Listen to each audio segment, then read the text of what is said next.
There's never been, I believe, a better time to be in HR.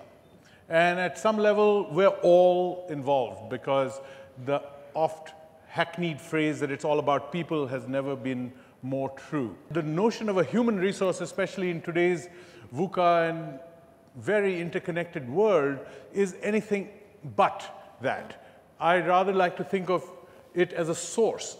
Each individual that we work for is a source, an infinitely renewable source, of energy. So the challenge of HR today is really how do you invigorate and stimulate that source as opposed to viewing them as fungible resources that can be changed. The one thing that you'll see is that there's a high correlation between the high-performing organizations and those that are the greatest places to work. And in fact, there are now funds that are based on that principle, that they actually look at, and this is not an endorsement of the various ratings and listings, but whichever way employee engagement and investment in the firm is rated, you'll find that there's a sharp correlation between performance and that. So that's the first thing that one tells the CFOs.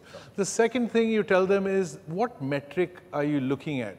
By definition, metrics have a short-term horizon, they may be. And so the largest education that they need, to the extent that they need it, and many are pretty vanguard about this, is that focus your attention on elements of the transactional HR efficiency. You must have good systems, invest in efficiency and cost optimization in those areas, shift certain activities, including recruitment and others, to mechanisms that may perhaps cost less, but don't shortchange your investment in the development of talent.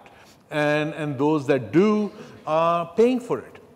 Those, even certainly I'll give you the US example, those companies that had a knee-jerk reaction to the 2008 recession and laid off lots of people were the last to recover. Those that took more progressive practices that, evened out the damage across the people were actually recovered faster, had banner years in 2010 and 11. So the investment is more than recouping itself. It's a question of looking at metrics in a broader light, not just financial metrics, but perhaps more multivariate metrics, looking at not only retention, but looking at innovation, the value of innovation. Sometimes those things are lagged. So I think narrow views, Calvin, can actually lead to this long-term seeds of demise in the company. So I think any vanguard organization is not really looking at it as narrowly as that.